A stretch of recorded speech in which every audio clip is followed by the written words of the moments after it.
Good morning. News and hair oil సమర్పిస్తున్న business breakfast షోకి స్వాగతం. మార్కెట్స్ విశేషాలు మాట్లాడుకోబోయే ముందు ఒక ముఖ్యమైన విషయాన్ని కూడా మాట్లాడుకుందాం.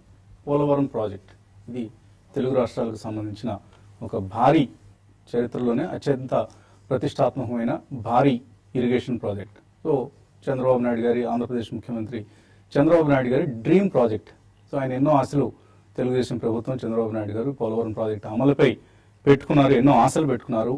సో ఇక్కడ మనం టెక్స్ట్ చూస్తున్నాం. సో ఈ ప్రాజెక్ట్ ప్రోగ్రెస్ను సమీక్షించినంతగా బహుశా చంద్రబాబు నాయుడు గారు మనం ఎటువంటి ప్రాజెక్ట్ను కూడా ఇంతవరకు ఆయన సొంత ఇంటి నిర్మాణాన్ని కూడా ఇంత డీటెయిల్డ్గా, ఇంత విస్తృతంగా సమీక్షించి ఉండరు. ఎందుకంటే చాలా వేల కోట్ల భారీ ప్రాజెక్ట్ కావడంతో పాటు ఎంతో ప్రతిష్టాత్మకంగా చేపట్టిన భవిష్యత్ ఇరిగేషన్ అవసరాలన్నీ ఆంధ్రప్రదేశ్ సంబంధించి ఈ ప్రాజెక్ట్ ద్వారా తీరుతాయన్న ఆశలతో, గంపెడ ఆశలతో, కోటి ఆశలతో చేపట్టిన ప్రాజెక్ట్. మార్చి 2013లో ఇన్ఫాక్ట్ ఈ ప్రాజెక్ట్ కాంట్రాక్ట్ని దక్కించుకుంది కిరణ్ కుమార్ రెడ్డి హయాంలో. గుంటూరుకు చెందిన ఎంపీ రాయపాటి సాంబశివరావు ప్రమోట్ చేసిన Transstroy. So Transstroy earth and cum rock fill dam కన్స్ట్రక్షన్తో పాటు ఇందులో ఉండే పవర్ హౌస్కి అవసరమైన స్పిల్వే, పెన్ స్టాక్స్ వంటి అన్నిటినీ కూడా నిర్మాణం సాగించి అందించేందుకు ట్రాన్స్ట్రాయ్ ఆ రోజుల్లో 4,200 కోట్ల రూపాయల ప్రాజెక్ట్ అనుకుంటాను. ఇది అంత భారీ ప్రాజెక్ట్ని నిర్మాణం పనులు సాధించుకుంది. సో ప్రజాప్రతినిధులు ఉన్నవాళ్ళు అత్యున్నత ప్రమాణాలు పాటించాలి. అది రాయపాటి కావచ్చు, రాజగోపాల్ కావచ్చు, లేకపోతే యలమంచిలి సత్యనారాయణ చౌదరి అలియాస్ సుజనా చౌదరి కావచ్చు, ఎవరైనా సరే అత్యున్నతమైన ప్రమాణాలు పాటించాలి. మనతో పోలిస్తే వాళ్ళు హయ్యర్ స్టాండర్డ్స్ ఆఫ్ లివింగ్ ని సెట్ చేయాలి. అప్పుడే వాళ్ళు మనకు ఆదర్శం అవుతారు. మనం వాళ్ళని మళ్ళీ ప్రజాప్రతినిధులుగా ఎన్నుకుంటాం. మనం వాళ్ళ మీద ఎన్నో ఆశలతో ఎన్నుకున్న వాళ్ళు వీళ్ళందరూ. బట్ దురదృష్టవశాత్తు ప్రజాప్రతినిధులకి అటువంటి పాతిరోత్యం లేదు, ఆశయం లేదు. అందిన కాడికి దండుకుందాం అన్న ఒక అత్యాశ తప్ప. సో ఇప్పుడు ట్రాన్స్ట్రాయ్కి సంబంధించి ఫండ్స్ ఏమైనా తెలియదు కానీ బ్యాంకుల నుంచి 3,000 కోట్ల రూపాయలకు పైగా రుణాలు సమీకరించి మొండి బకాయిలు మాత్రం మనకు పైకి తేలి కనపడుతున్నాయి. నిధులు ఏమయ్యో తెలియదు. సో మేబీ కొంత ఖర్చు పెట్టి ఉండొచ్చు, కొంత దండుకొని ఉండొచ్చు, కొంత మన గతంలో కూడా ఒకసారి చెప్పడం జరిగింది. కంపెనీకి భారీగా బకాయిలు పెరిగిపోయినా కూడా ఆయన ట్రాన్స్ట్రాయ్ ఓనర్లు మాత్రం లగ్జరీ కార్లు ఒక 6 డజన్ సమకూర్చుకున్నారు. ఆ సమయంలో ఒక్కొక్క కారు ₹1,00,00,000 అంతకంటే పైబడిన వాల్యూకి చెందిన కార్లను. So central bank, state bank of Hyderabad, Andhra bank, ఇలా రకరకాల బ్యాంకుల నుంచి సమీకరించిన రుణాలు ఇప్పుడు ఎగవేతకి గురి కావడంతో బ్యాంకులకి ఇప్పుడు ఒక కొత్త అస్త్రం వచ్చింది. ఇంతకుముందు సర్ఫేస్ యాక్ట్ అని ఒక పనికిమాల యాక్ట్ ఉండేది. దాని ప్రకారం చాలా లిటిగేషన్కి వెళ్ళడానికి సంస్థలకి ఆ లిటిగేషన్ అడ్డం పెట్టుకొని ల్యాంకోలు, లేకపోతే ట్రాన్స్ట్రాయ్లు, లేకపోతే సూజనా గ్రూప్ సంస్థలు, ఇవన్నీ చాలా వెసులుబాటు చక్కగా ఉపయోగించుకుంటూ అలా ప్రజాధనాన్ని అలా వాళ్ళు ఎంజాయ్ చేస్తూ ఉండేవాళ్ళు. ఇప్పుడు ఇన్సాల్వెన్సీ అండ్ బ్యాంక్రప్సీ కోడ్ 2016 అమల్లోకి వచ్చిన తర్వాత ఇక పప్పులకు మేబీ ఈ యాక్ట్ని ఇప్పుడు ట్రాన్స్ట్రాయ్పై ప్రయోగించే ప్రయత్నంలో ఉన్నాయి బ్యాంకులు, including central bank and other banks. So ఒకవేళ ఈ కోడ్ కనుక అమల్లోకి వస్తే దీని ప్రకారం insolvency petition national company law tribunal ముందుకు వెళ్తే, సో ఇప్పుడు డెక్కన్ క్రానికల్ విషయంలో కూడా చూస్తున్నాం. ఇన్సాల్వెన్సీ పిటిషన్ ఎన్సీఎల్టీ సుప్రీంకోర్టు చెప్పింది, ఎన్సీఎల్టీని ఆమోదించండి, పిటిషన్ని ప్రొసీడ్ అవ్వండి అంటూ. సో అదే కనుక జరిగి ఇప్పుడు ట్రాన్స్ట్రాయ్ విషయంలో కూడా జరిగితే ఒక కంపెనీ దివాలా తీర్చి అంటే మూతపడవచ్చు, లేదా కొత్త యాజమాన్యం రావచ్చు. మరి కొత్త యాజమాన్యం వస్తే పోలవరం ప్రాజెక్ట్ని వాళ్ళు ఎంతవరకు యాక్సెప్ట్ చేసి ముందుకు తీసుకెళ్తారు? ఎందుకంటే చాలా కీలకమైన పార్ట్ని కోర్స్ ట్రాన్స్ట్రాయ్తో పాటు ఎల్ఎన్టీ, త్రివేణి ఇంజనీరింగ్ వీళ్ళు కూడా చేస్తున్నారు ప్రాజెక్ట్ నిర్మాణం. కానీ ట్రాన్స్ట్రాయ్ భాగం ఏమవుతుంది? ట్రాన్స్ట్రాయ్కి చాలా కీలకమైన కాంపోనెంట్, మెయిన్ కాంపోనెంట్ ట్రాన్స్ట్రాయ్ నిర్మాణం సాగిస్తుంది. అది ఆగిపోతే పోలవరం ప్రాజెక్ట్ ఆగిపోతుంది. సో చంద్రబాబు నాయుడు గారు ఎలక్షన్లోగా అంటే 2019లోగా ట్రాన్స్ట్రాయ్ని పోలవరం ప్రాజెక్ట్ని కంప్లీట్ చేస్తా ఉన్నారు. సో ఇప్పుడు పోలవరం ప్రాజెక్ట్ ఒకవేళ ముందుకు సాగలేకపోతే మాత్రం ఆయన ఆశలు నెరవేరవు. తెలుగు ప్రజలు, ఆంధ్రప్రదేశ్ ప్రజలు పెట్టుకున్న ఆశలన్నీ అడియాసలు అవుతాయి. సో చాలా what is going to happen for Polavaram project దేవుడే నిర్ణయించాలన్నట్లుగా తయారైంది. సో చాలా క్విక్గా ముందుకు సాగించి కొన్ని వేల ఎకరాల, లక్షల ఎకరాలకు సాగునీరు, అలాగే తాగునీరు కూడా అందించే ఆశలతో అమలు చేస్తున్న పోలవరం ప్రాజెక్ట్ భవిష్యత్ ప్రశ్నార్థకమైంది. సో రాబోయే రోజుల్లో ట్రాన్స్ట్రాయ్ భవిష్యత్ పైనే పోలవరం ప్రాజెక్ట్ భవిష్యత్తు కూడా ఆధారపడి ఉంది. దీన్ని నివారించేందుకు అక్కడ ఆంధ్రప్రదేశ్ ప్రభుత్వం చర్యలు తీసుకోవాల్సిన అవసరం ఉంది.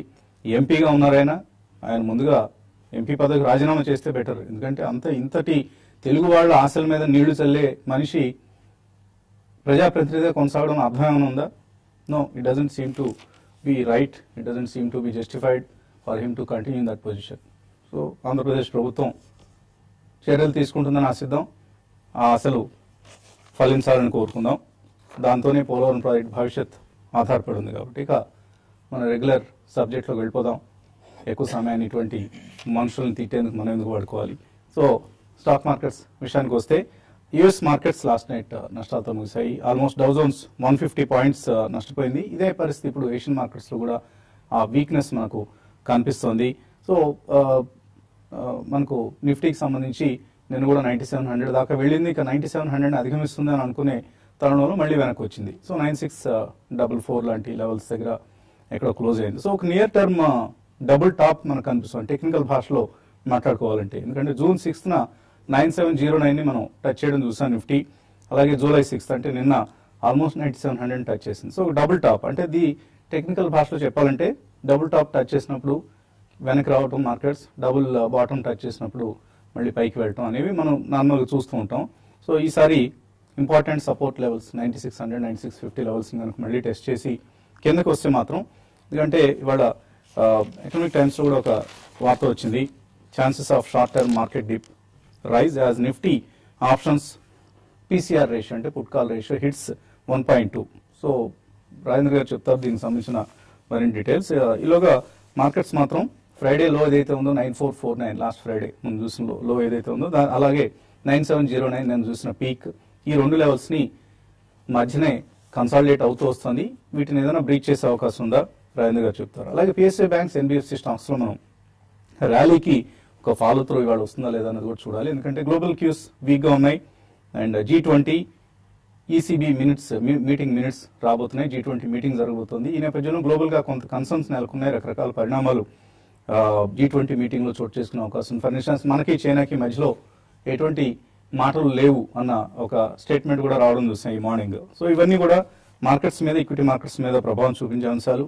But otherwise stock specific action కొనసాగుతుంది. శ్రీరామ్ ట్రాన్స్పోర్ట్ లాంటివి, ఐడిఎఫ్సి లాంటి వాటివి చాలా మనం కీలకమైన పరిణామాలు చూస్తున్నాం. శ్రీరామ్ గ్రూప్ అండ్ ఐడిఎఫ్సి మధ్యలో ఒక మెజర్ జరిగే అవకాశం ఉందట. దీని ప్రభావం శ్రీరామ్ సిటీ ఫైనాన్స్, అలాగే Shriram transport finance and IDFC bank, వీటితో పాటు పిరమల్ ఎంటర్ప్రైజెస్ మీద కూడా కొంత ప్రభావం ఉంటుంది. ఎందుకంటే పిరమల్ ఎంటర్ప్రైజెస్ కి శ్రీరామ్ గ్రూప్ లో చెప్పుకోదగిన వాటా స్టేక్ ఉంది. సో ఇవన్నీ రకరకాల పరిణామాలు స్టాక్ స్పెసిఫిక్ గా మనకు కనిపించే అవకాశం ఉంది. అదర్వైజ్ మార్కెట్స్ లో మాత్రం కొంత ఇండెక్స్ పరంగా వీక్నెస్ మనం చూసే అవకాశాలు స్పష్టంగా కనిపిస్తున్నాయి ఇవాళ ట్రేడింగ్ లో, వీకెండ్ ట్రేడింగ్ లో. ఇంకా అనలిస్ట్ ఏమంటున్నారు అడిగి తెలుసుకుందాం. సో మనకు నిఫ్టీ పీసీఆర్ అంటే పుట్ కాల్ రేషియో 1.2 ఆ పైకి వెళ్ళినప్పుడల్లా మార్కెట్స్ వీక్ అవడం చూసాం.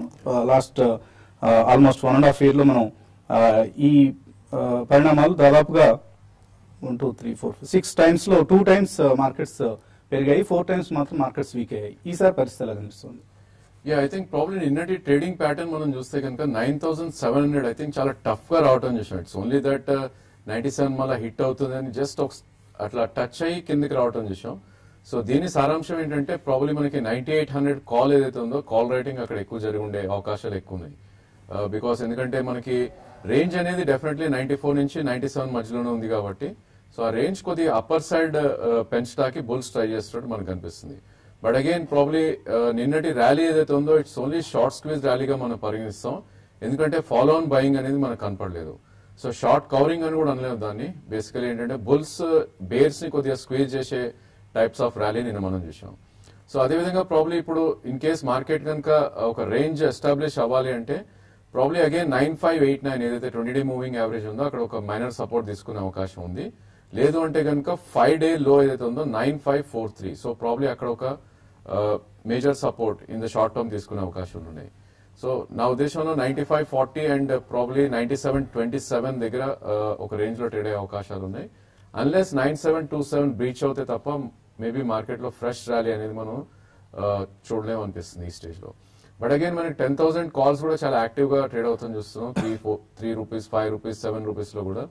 సో ఐ థింక్ కొంచెం there is lot of hope actually traders ఎవరైతే ఉందో 10,000 ఈ సిరీస్ కానీ నెక్స్ట్ సిరీస్ కానీ హిట్ అవుతుందని.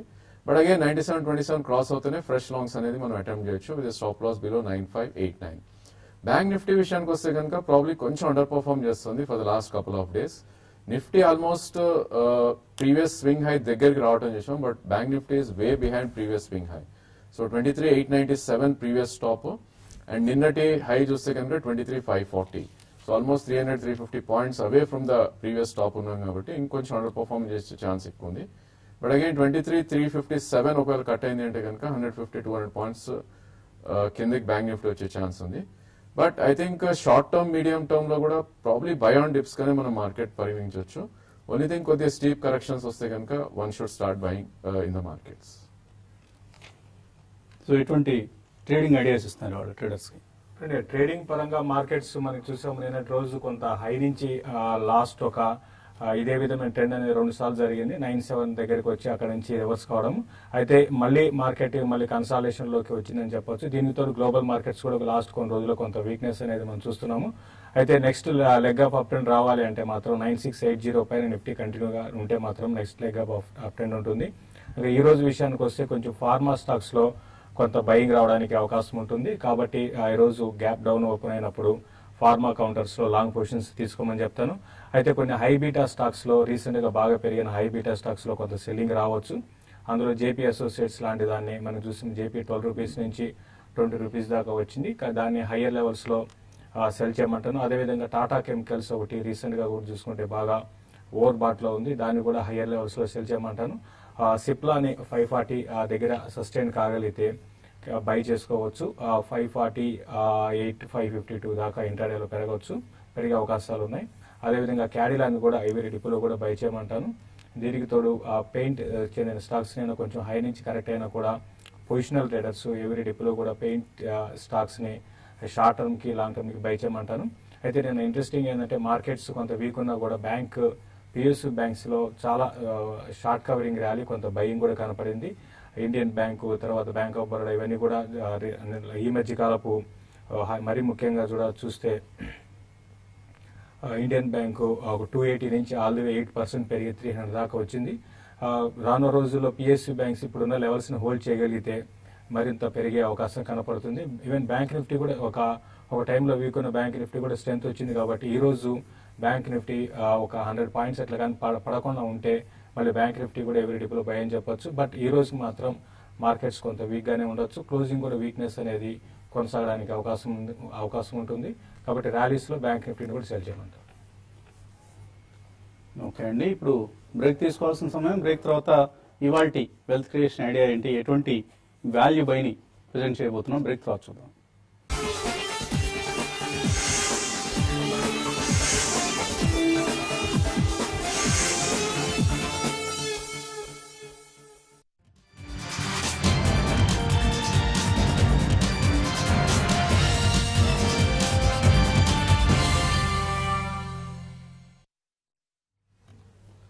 న్యూస్ అండ్ హెయిర్ ఆయిల్ సమర్పిస్తున్న బిజినెస్ బ్రేక్ఫాస్ట్ షోకి తిరిగి స్వాగతం.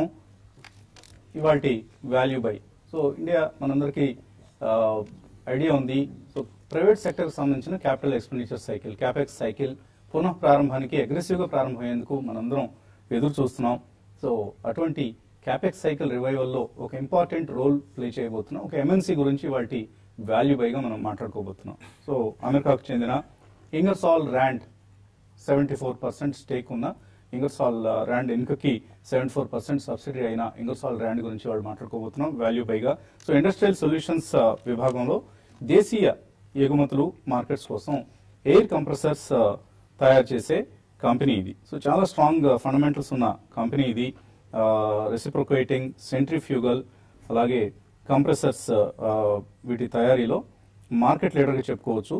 సో ఆటోమోటివ్, మెటల్స్, అలాగే ఫార్మాస్యూటికల్స్, టెక్స్టైల్స్ ఈ రంగాల్లో ఈ కంపెనీ ఉత్పత్తుల్ని వినియోగిస్తూ ఉంటారు. చాలా చాలా స్ట్రాంగ్ ఫండమెంటల్స్ ఉన్న కంపెనీ ఇది. సో కంపెనీస్ ప్రొడక్ట్స్ ని ఇందాక అనుకున్నట్లుగా మనం ఎక్కువగా టెక్స్టైల్స్, మెటల్స్, ఫార్మాస్యూటికల్స్ ఈ రంగాల్లో వినియోగిస్తూ ఉంటారు. లాస్ట్ ఇయర్ ఈ కంపెనీ అల్ట్రా ఈఎల్ అనే పేరుతో ఒక హై పెర్ఫార్మెన్స్ లూబ్రికెంట్ ని లాంచ్ చేసింది. లేటెస్ట్ గా అధునాతనమైన పెర్ఫార్మెన్స్ ఎడిటివ్ టెక్నాలజీస్ వినియోగించి. సో ఈ ప్రోడక్ట్ అల్ట్రా కూలెంట్ లాంటి ప్రొడక్ట్స్ తో కంపేర్ చేస్తే చాలా సుపీరియర్ ప్రొడక్ట్ గా మార్కెట్స్ భావించాయి. దీంతో ఈ కంపెనీకి చక్కటి ఆర్డర్స్ ఈ సెగ్మెంట్ లో లభిస్తున్నాయి.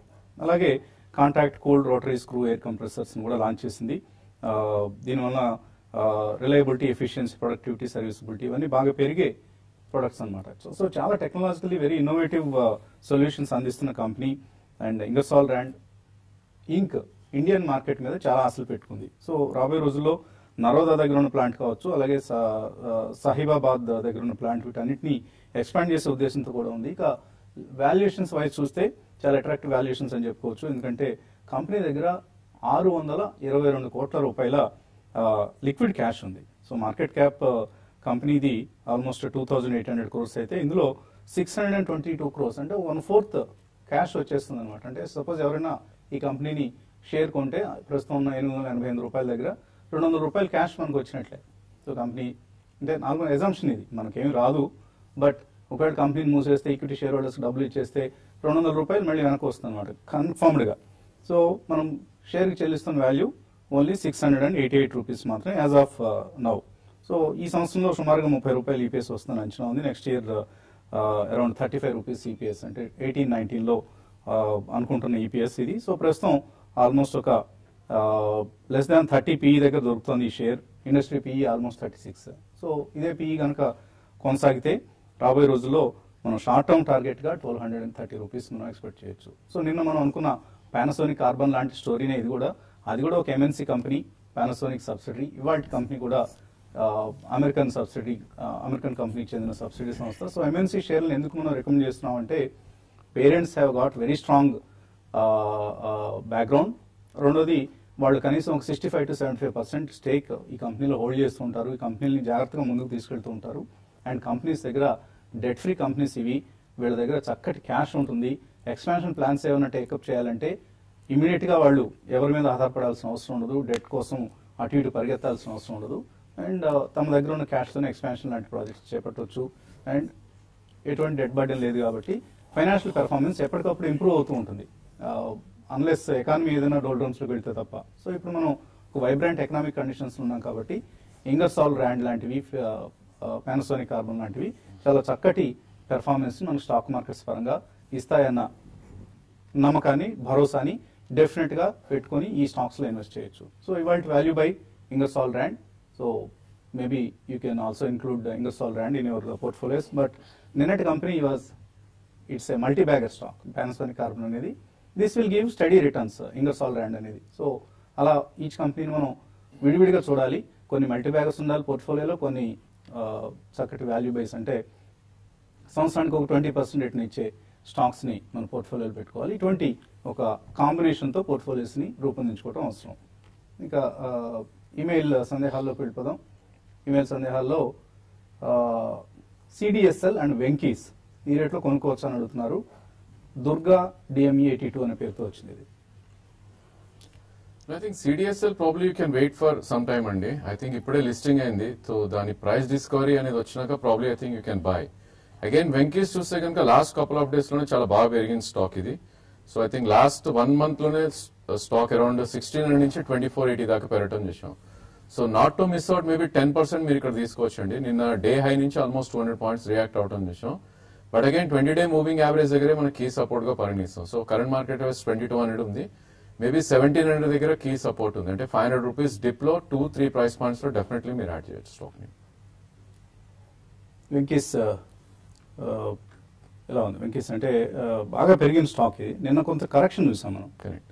So that's what probably 2-day లో ఏదైతే ఉందో 2151 ప్రాబ్లీ దాని కింద క్లోజ్ అవుతే కనుక మళ్ళీ 20-day మూవింగ్ యావరేజ్ దాకా వచ్చే ఛాన్స్ ఉంది. సో 1650 నుంచి 1700 మధ్యలో I think it's a very good bye. But again probably not to miss out 10-20% ఇక్కడ ఐ థింక్ ఎవరైనా కొనాలంటే కొనొచ్చు కూడా. నగేష్ వైజాగ్ నుంచి మహానగర్ గ్యాస్ వాల్యూ బైగా 986 దగ్గర లాంగ్ టర్మ్ కోసం కొన్నారు. డే టు డే తగ్గిపోతుంది. సో మీరు లాంగ్ టర్మ్ కోసం కొన్న తర్వాత ఇవాళ కొన్నాం, సే నెక్స్ట్ 2-3 days లో ఒక 5% తగ్గింది. మరొక ప్రైస్ పాయింట్కి తీసుకొని కొంచెం కొనుక్కోవచ్చు అండి. సో ఒకసారిగా హడావుడిగా ఆ రోజే మీరు కొనాల్సిన మొత్తం షేర్ని కొనాల్సిన అవసరం లేదు. వాల్యూ బైగా మనం రికమెండ్ చేసిన రోజునే ఎప్పుడైనా డిక్లైన్స్ వచ్చినప్పుడు తప్పకుండా యాడ్ చేసుకుంటూ వెళ్ళొచ్చు. మీరు రోజువారీ ప్రైస్ మూవ్మెంట్స్ చూసి గాబరా పడే మనుషులు అయితే లేదు అంటే హాయిగా మర్చిపోండి. చక్కటి కంపెనీ అది మహానగర్ గ్యాస్ అనేది. It's value buy. Definitely long run లో you will get consistent performance. నేను ఇందాక చెప్పింది కూడా ఇదే. కొన్ని మల్టీ బ్యాగర్స్ వస్తాయి, కొన్ని ఏమో మనకు study returns like 15-20% per annum returns ఇచ్చే స్టాక్స్ ఉంటాయి. అటువంటి వాటిలో మహానగర్ గ్యాస్, ఇవాళ అనుకున్న ఇంగర్సాల్ బ్రాండ్, ఇటువంటి స్టాక్స్ మనం కౌంట్ చేసుకోవచ్చు. తర్వాత ఒక కాలర్ లైన్ లో ఉన్నారు, కుమార్ విజయవాడ నుంచి. హలో, గుడ్ మార్నింగ్ అండి. మార్నింగ్ అండి. బ్యాంకు ఐడిఎఫ్సి లిమిటెడ్ రెండు విలీనం అవుతున్నట్టు వార్తలు వస్తాయి. దీనివల్ల ఐడిఎఫ్సి నా దగ్గర 62 హోల్డ్ చేస్తున్నాను. జరగడానికి ఛాన్సెస్ ఉన్నాయంట, ఈ రేట్లో ఎగ్జిస్ట్ అవుతుంటారా? అంటే ఆ రెండు విలీనం కావట్లేదండి. ఆ రెండు కంపెనీలతో శ్రీరామ్ గ్రూప్ చర్చలు జరుపుతోంది. సో ఈ రెండిట్లో ఏ కంపెనీ ద్వారా శ్రీరామ్ సిటీ యూనియన్ ఫైనాన్స్ కావచ్చు, శ్రీరామ్ ట్రాన్స్పోర్ట్ ఫైనాన్స్ కావచ్చు మెర్జ్ చేస్తారు. ఐడిఎఫ్సిలో మెర్జ్ చేస్తారా, బ్యాంకులో మెర్జ్ చేస్తారా, ఇది మనకు తెలియదు. బ్యాంకులో చేయరు, మోస్ట్లీ ఐడిఎఫ్సిలోనే చేసే అవకాశం కనిపిస్తుంది. But how it is going to be అనేది మనకి ఇంకా ఎవరికి కూడా ఒక స్పష్టత లేదు, ఇంక్లూడింగ్ అనలిస్ట్. సో కొద్ది రోజులు వెయిట్ చేయండి. బట్ ఈలోగా ఐడిఎఫ్సి ఎలా బిహేవ్ చేసే అవకాశం ఉంది? చూడండి, ఐడిఎఫ్సి చాలా అంటే ఇది చాలా ఉన్న వాటిలో చాలా వీక్ ఉన్న బ్యాంక్ అండి ఆ ప్రైవేట్ బ్యాంక్స్ లో. అయితే మొన్న ఒక బౌన్స్ బ్యాక్ కావడం చూసాము. అయితే ఇది సస్టైన్ అవుతుందని చెప్పలేము, ఎందుకంటే ఇటువంటి న్యూస్ అనేది ఇది కరెక్ట్ కావచ్చు, కరెక్ట్ కాకపోవచ్చు. కాబట్టి ఇప్పుడు దాకా వాళ్ళు ఖండించలేదు కాబట్టి ఓకే, అయినా కూడా ఈ స్టాక్ మాత్రం పెద్దగా పెరగకపోవచ్చు అండి. కాబట్టి ఏంటంటే మీరు ఆల్రెడీ లోయర్ లెవెల్స్ లో కొనుంటే మాత్రం మీరు ఎగ్జిట్ కాండి. ప్రాఫిట్ బుక్ చేసుకోవడానికి ర్యాలీస్ లో మీరు ప్రయత్నం చేయండి. ఓకే అండి. సో తెర మీద చూస్తున్నారు TV5 మ్యారిటైమ్ గేట్వే. ఈ రెండు సంస్థలు సంయుక్తంగా సమర్పిస్తున్నాయి first ever logistics conference in Telangana. Telangana మనకు లాజిస్టిక్స్ అనగానే షిప్పింగ్, పోర్ట్స్ ఇవన్నీ గుర్తొస్తాయి. ఇవన్నీ ఆంధ్రప్రదేశ్కు ఉన్నాయి. బట్ తెలంగాణకి ఒక land locked state.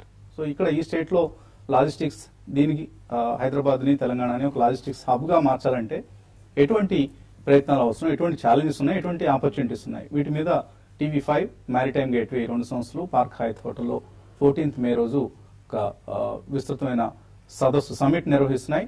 Evening logistics companies కి అవార్డ్స్ నైట్ కూడా ఉంది.